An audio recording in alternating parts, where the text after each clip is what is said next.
That's the cooling system. That's your radiator. Water would drip over the screen, collect in the tub, and recycle.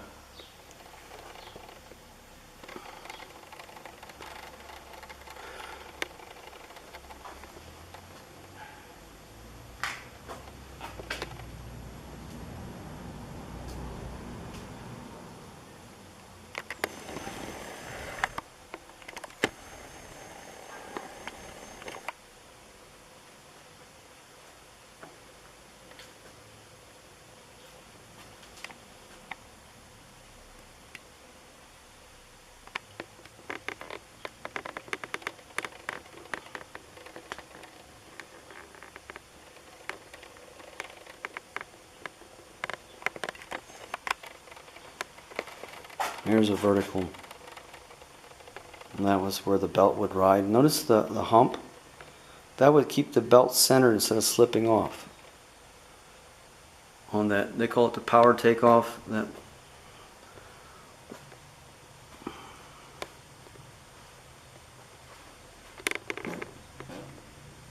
This is a very unusual gear situation, and this is all cast together.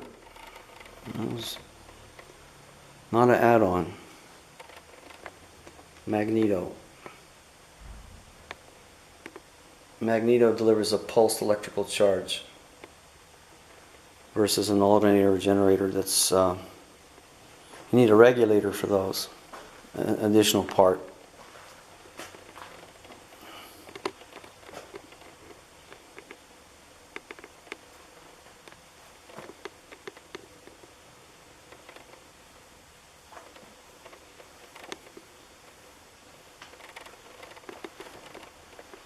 Questions? What's this big horizontal gear thing? It's called a pumping power. We sort of bypassed some of that, another part of the tour, but this is an engine, a clutch, a gear reduction, and this thing all built into one. And this ring is loose on here. So if you fasten something to this and go out in the woods with it, the motion of this eccentric goes around, it rotates, but this part just gyrates without rotating.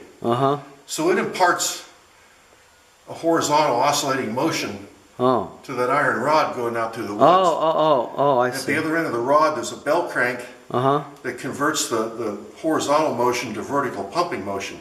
Okay. So with this device, from a central location, you can mechanically pump a number of oil wells. Oh. Cool.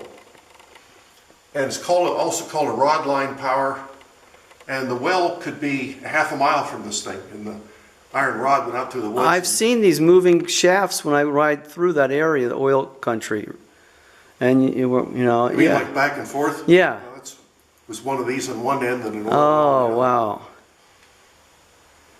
Yeah.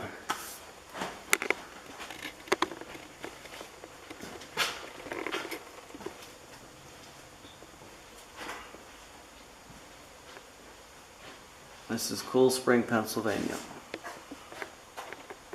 Antique Engine Museum, Power Museum.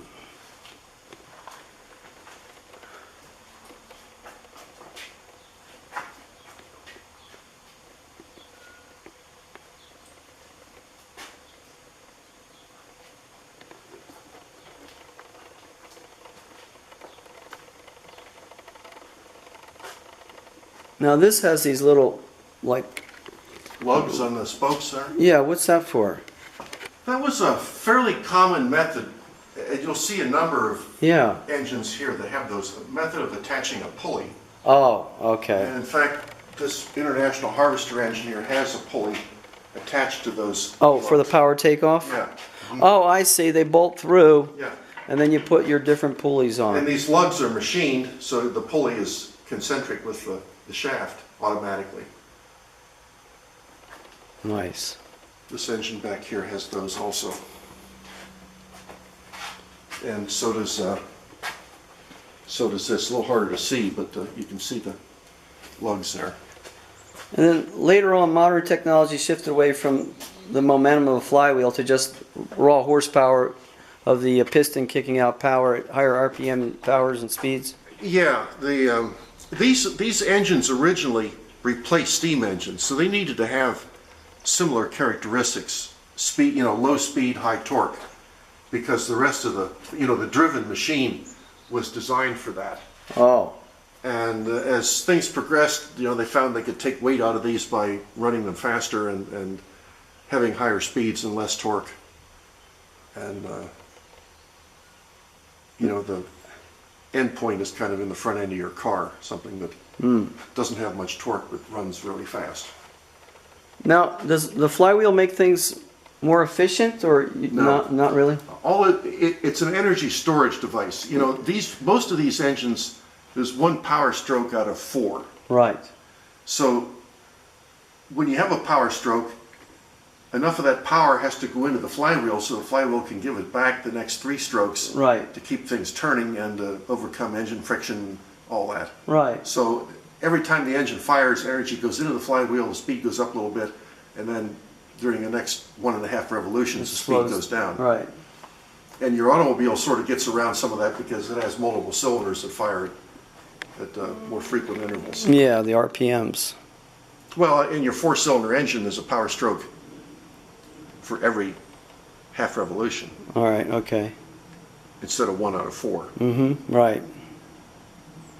Because like these small hit and miss engines, the 5 horsepower, 1 quart of gasoline will run the thing all day long.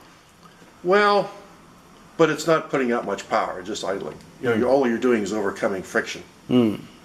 When you buy an emergency generator, it always says this thing burns 2 gallons of gasoline at half load per hour or something.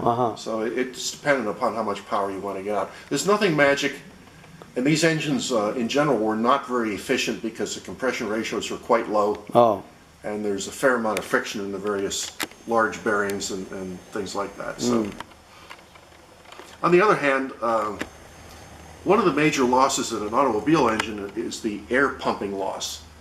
Just the air friction, the air screaming in the engine, exhaust going out. And these engines did not have much of that because there weren't any high velocity air passages anywhere associated with the engine. Oh, interesting.